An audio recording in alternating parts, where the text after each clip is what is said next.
آج صبح ایک نوجوان تو ویسے ہی بات چیت ہو گئی کہ جی کہنے لگے جی آج کل تو میں بڑے شوق سے روزانہ بلا ناغہ تغرل دیکھ رہا ہوں اور بڑا مزہ آتا ہے جی، بڑا فائدہ ہے اور بڑی معلومات دین کی مل رہی ہیں اور بڑے جذبات ہوتے ہیں، بڑا کچھ ہوتا ہے۔ میں نے کہا مجھے یہ بتائیے کہ جو سینکڑوں قصے بن چکی ہیں، یہ جو اسکرپٹ ہے اور جو تاریخ ہے، کون سی ایسی کتاب ہے لکھی ہوئی مستند جو موجود ہو جس کے اوپر اتنا لمبا سلسلہ چل سکتا ہو؟ تو اگر ان کے بارے میں کوئی تفصیلات ہیں تو بہت محدود ہیں، اس سے تو 10 قصے نہیں بن سکتی۔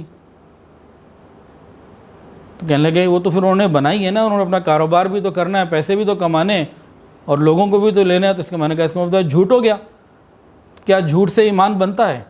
کیا جھوٹ سے یقین بنتا ہے؟ خاموش۔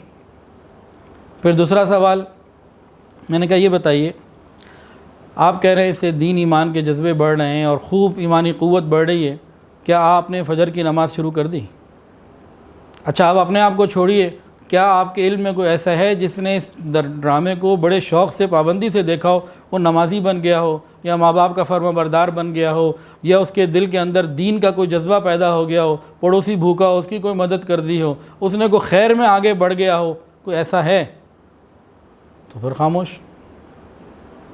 میں نے کہا بھئی آپ نے نمازیں شروع کر دیں، آپ نے قرآن زیادہ پڑھنا شروع کر دیا، آپ کے اندر کیا دینی تبدیلی آئی عمل کے اندر وہ بتائیے؟ تو خاموش۔ ان کے پاس کوئی جواب نہیں تھا۔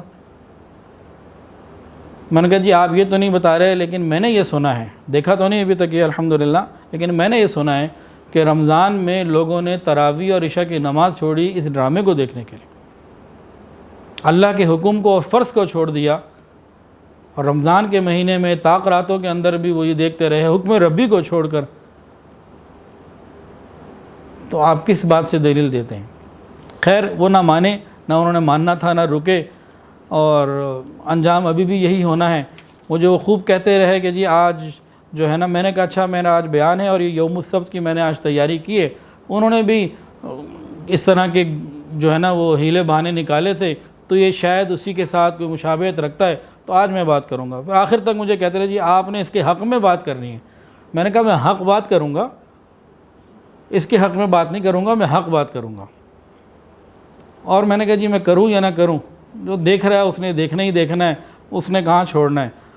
تو کہنے لگے جی ہاں جی ایسے ہی دیکھنا تو میں نے بھی، آپ نے مجھے کہہ دیا جتنا مرضی کہہ دیا، لیکن میں نے اسے چھوڑنا نہیں ہے، دیکھنا میں نے ضرور ہے۔ کہ وہ مجھے معلوم ہو چکا ہے اور اس کا بہت اچھے طریقے سے اندازہ ہو چکا ہے کہ ہم لوگ بہت بری سٹیج میں جا چکے ہیں۔ اللہ تعالی ہمیں ان باتوں کی سمجھ عطا فرمائے، اور خالی ایک یہ ڈرامہ کیا، کتنی اور باتوں میں، زکوٰۃ کے معاملات میں ہیلا اور گڑبڑ کرنا کہ کسی طریقے سے جان چھٹ جائے، بچ جائے، اور سود کے بارے میں درجنوں دلائل، پھر بے پردگی کے بارے میں درجنوں سے بھی زیادہ دلائل۔ بات بتانے کا مقصد تو یہی ہے کہ لوگ بات کو سمجھ کر نیکی پر آ جائیں، گناہ کو چھوڑ دیں۔ تو امید تو یہی ہے، کوشش بھی یہی ہے، لیکن جو حالات ہیں اس کو بھی، جو گراؤنڈ ریئلٹیز ہوتی ہیں ان کو بھی نظر انداز نہیں کیا جا سکتا۔ جیسے آج صبح ایک نوجوان سے بات ہوئی، اس نے اعلان اعلان کہا کہ جتنا مرضی آپ بتائیں سمجھائیں، جتنی مرضی آپ مخالفت کریں، میں نے نہیں چھوڑنا، کچھ بھی ہو، آپ کی ساری باتیں ٹھیک ہیں، میرے پاس جواب بھی دینے کے لیے کوئی نہیں، لیکن اس کے باوجود بھی میں نہیں چھڑ رہی۔ ویڈیو کے نیچے سبسکرائب کے بٹن پہ کلک کریں، بیل کے آئیکن پہ کلک کیجئے تاکہ ہر نئی ویڈیو کی نوٹیفیکیشن آپ کو مل جائے۔